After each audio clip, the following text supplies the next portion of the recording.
Hi students, now the next topic is addressing modes. So for representing an address, we have a modes are there. We have different modes are there. Like for example, if you have for listening, for explanation of classes, okay, we have offline mode, online mode. Okay, like that for representing an address, we have different modes are there. So the different ways in which the location of an operand is specified in an instruction is referred to as addressing modes. Okay, for representing a location of an operand, we have different ways are there. Okay, so see this. We have immediate addressing mode, register addressing mode, absolute addressing mode, indirect addressing mode, index addressing mode, base with index and offset, okay, relative, auto increment, auto decrement. So let us discuss in detail about that. So first, implementation of variables and constants. So variables and constants are the simplest data types and are found in the almost every computer program. So in every computer program, we have variables are there and constants are there. So in assembly language, a variable is represented by allocating a register or a memory location to hold its value. So if you want to hold value, okay, we have to use a variable. Okay, the value can be changed as needed using appropriate instructions. That means variables, the name itself refers to varies. That means if you want to change that one, there is a possibility to change. Okay, there are two accessing modes to access the variables, that is register mode and absolute mode. Next, the address and data constants can be represented in assembly language using immediate mode. Okay, so let us discuss the register mode. So in this register mode, the operand is the content of the register. Okay, the name or address of the register is given in the instruction. That means the address of the register here we have to specify. Okay, that means the location. So register location we have to specify here. Okay, the registers are used as a temporary storage locations where the data is stored where data in a register or accessed. Okay, for example, if you have move r1 comma r2, copy the content of register r1 into r register. So here we have to specify the memory location of operand in the form of register location. Okay, next, coming to the absolute or direct mode. So the operand is in a memory location. So direct means the here we have to specify direct operand address. Okay, the address of the memory location is given explicitly in the instruction. Okay, explicitly means separately we specifies the address of the memory location. Okay, the absolute mode can be represent global variables in the program. So with the help of absolute address, we have a possibility of accessing anywhere. Okay, the possibility is here the absolute mode supports the global variables. Okay, so global variables you already know that. So we have there is a possibility to access these global variables at anywhere. Okay, so for example the instruction move LOC comma R2. So the copy of content of memory location LOC into register R2. Okay,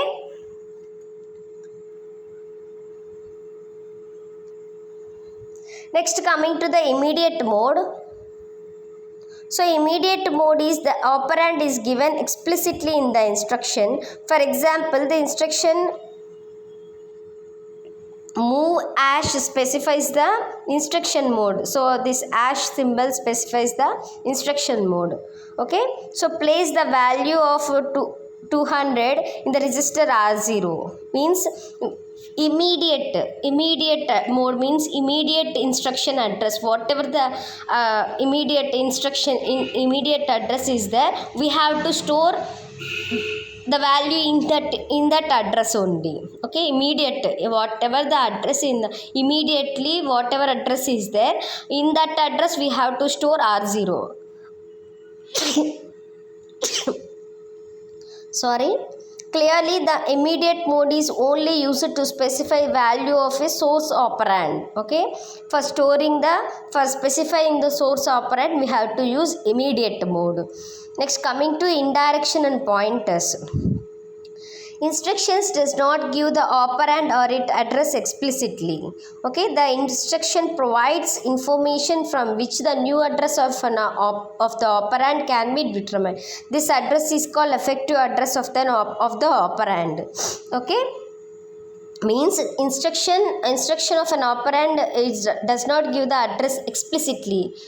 Okay, default some address is there, so that address is called as effective address. Okay, so see this indirect mode. The effective address of the operand is the contents of the register or memory location.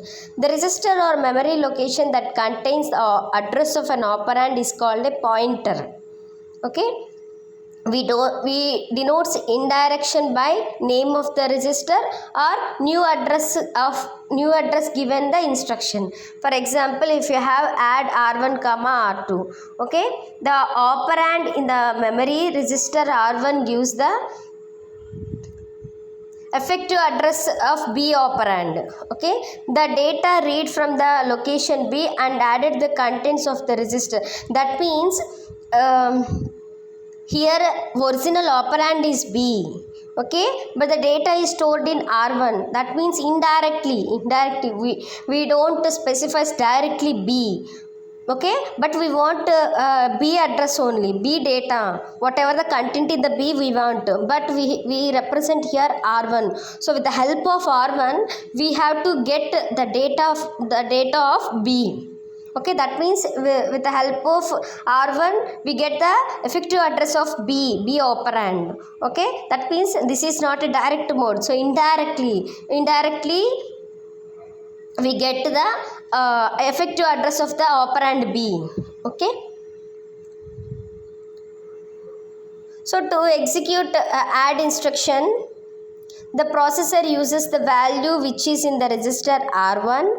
Okay, see this example, this is the diagrammatic representation. So add R1 comma R2 operand. So this R1 address specifies R1.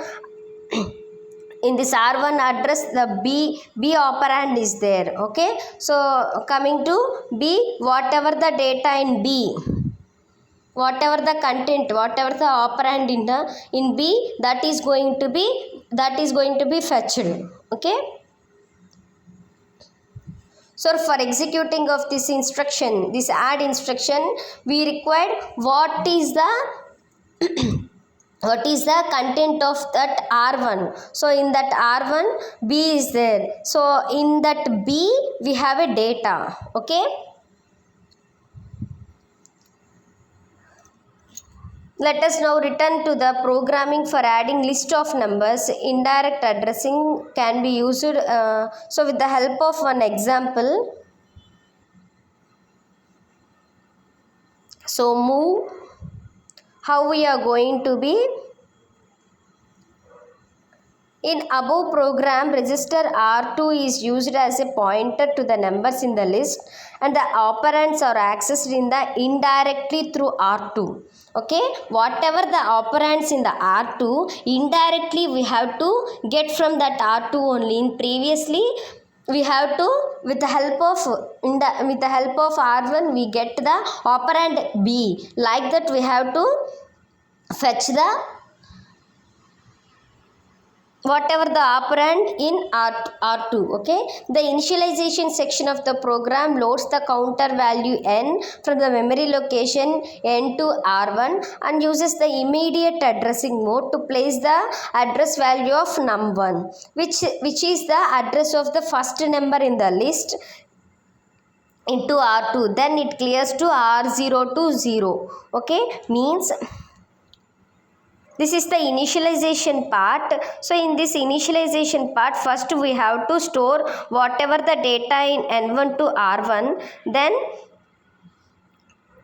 whatever the address here, hash specifies the immediate addressing mode, whatever the num1 that is going to be stored in R2, then clear R0. So this is the first initialization. Then after we have to perform add operation, so we have to perform this R2 comma R0. Okay, then add hash 4 means whatever the data at 4, so whatever the operand at 4, with the help of that operand we have to get the content of that operand. Okay, so after getting the value, after performing add operation, that's R1 is going to be decremented. Okay, this loop is continuous until branch greater than 0. Okay, after performing loop operation, we will get some result. So that some result is stored in sum. Okay, after performing all these, R0 maintains the result.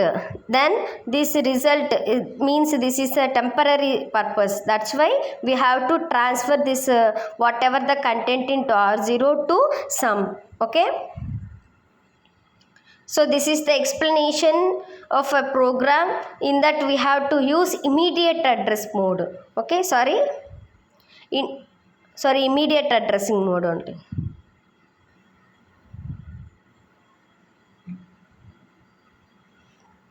Next, indexing and arrays. So different kind of flexibility for accessing operands in is useful in lists and arrays.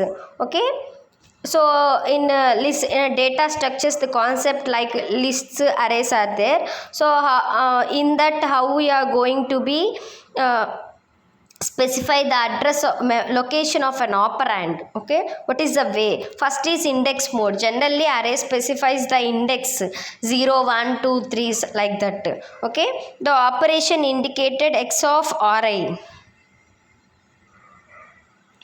where x is the constant value which defines an offset. Offset is nothing but is a displacement. Okay, is a difference between two indices. Okay, probably starts beginning of the array. Okay, so index mode, the effective address of an operand is given by x plus Ri, where x is the constant value and Ri is the name of the index register which contains address of the new location. Okay, so in index mode, the effective address how we calculate means x plus Ri. Okay,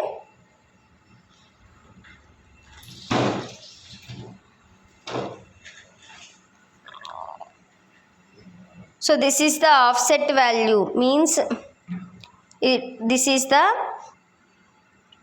difference between two indices. So here offset is 20. Okay, so whatever the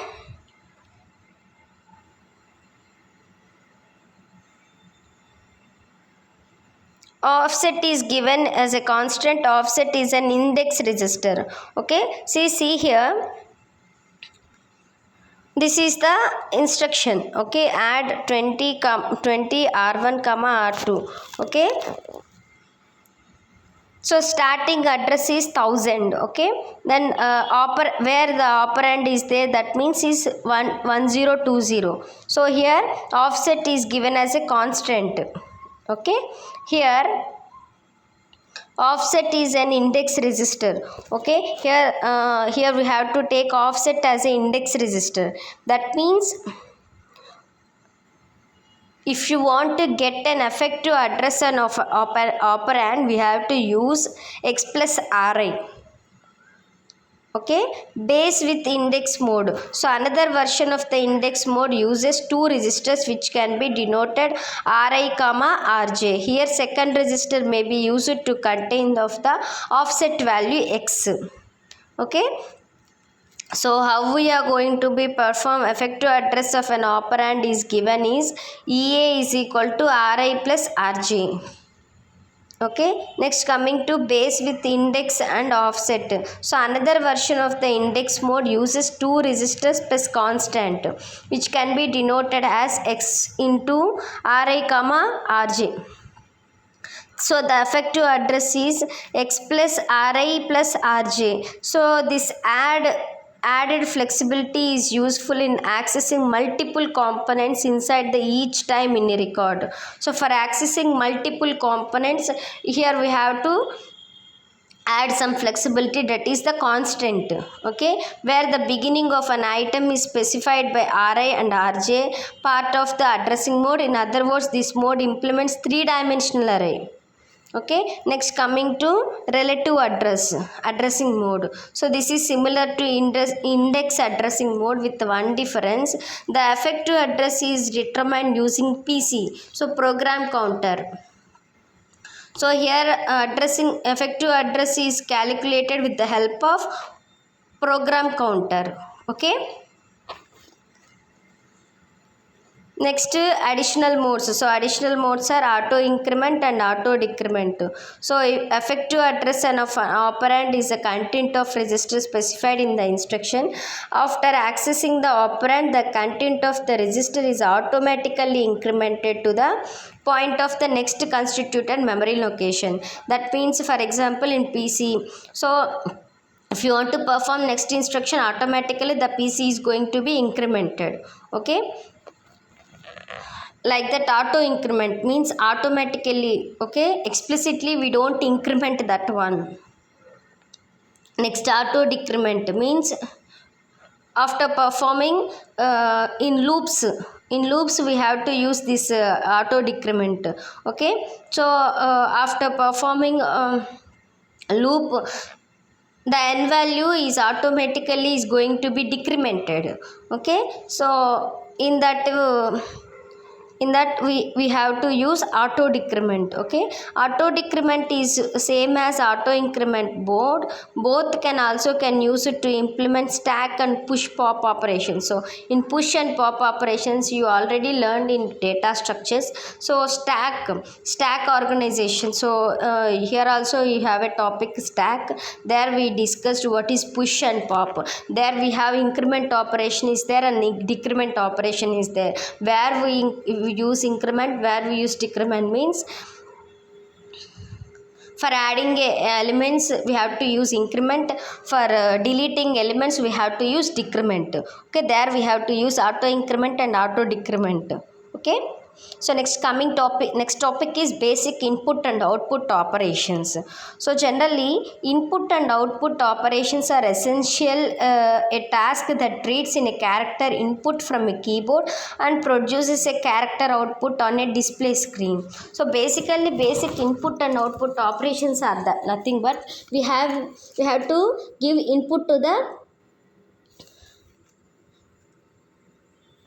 the system and we have to produce a character output on a display screen. A simple way to performing such input and output task is used to method known as controlled input and output.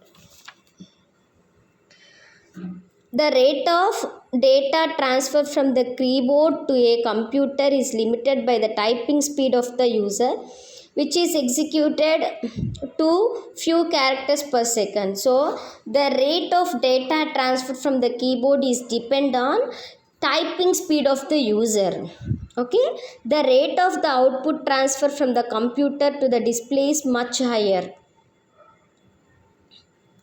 It is determined the rate at which character can be transmitted over the link between computer and display device, and several thousands characters per second. Means for getting result we have a processor is there. So based on the processor the rate is depends. Output rate depends on based on the processor. Okay, this is still much slower than the speed of the processor that execute many millions of instructions per second. So the difference between the difference in speed between processor and input and output device creates for mechanism to synchronize the transfer of data between them. So for synchronizing the speed between processing and input and output device, we have to synchronize means we have to equal them. Okay, that means to synchronize the transfer of data between them means that there is no need to chance of deadlock condition. Okay, the solution in this problem: input is sent from the keyboard in a similar way. The processor waits for the signal indicating that a character key has been struck and that its code is available in some buffer register. Okay, here struck. Okay, that's why that code is available in some buffer register. Buffer is also one temporary register. Okay, then the processor proceeds to read that code. Okay, on the on output, the processor sends the first character and then waits for a signal from the display that character has been received. It then sends a second character and so on. Means if you give a data through keyboard to system, okay, the processor waits. Okay, so first for example, if you send computer, so if you want to send the word computer, okay, first we have to enter the character C, after that O. So this one by one character is stored in buffer register. After completing the word, after completed the word computer, then the processor proceeds to read that code. Okay, up to that the data is stored in that entire data is stored in buffer register. Okay, after that the processor proceeds to read that code. Then the processor performs a processing task, then it gives a result. Okay, it gives the result on display. Okay, the keyboard and the display are separate devices as shown in here. So see here, data in and data out. So keyboard is for S in and for display S out. So here processor. So after sending data through data in, the processor get all the data from data in, then it gives output to the data out. Okay, consider the problem of moving a character code from the keyboard to processor. Okay, for this transfer, buffer register data in and status control register S in are used. Okay, when the key is pressed, okay, the corresponding ASCII code is stored in data in register associated with the keyboard. That means if S in is equal to when a character is typed in the keyboard, this informs processor that a valid character in the data in. Okay, like that S in is equal to 0 when the character is transferred to the processor. Okay, like that S out is equal to 1, S out is equal to 0. Okay, see this example. Okay, the processor can monitor the keyboard status flag S in and transfer a character from data into register R1 with the following sequence operations. So this is the read wait operation. Okay, then write. Okay, write wait means S out is equal to 0. Okay, so this is the basic input and output operations. How we are going to send the data to input and how we get the result from system. Okay, from the computer with the help of data in and data out. So the data in uses S in flag and data out is used S out flag. Okay, the processor get data from data in and gives output to the data out. Okay, this is the basic input and output operations. Okay.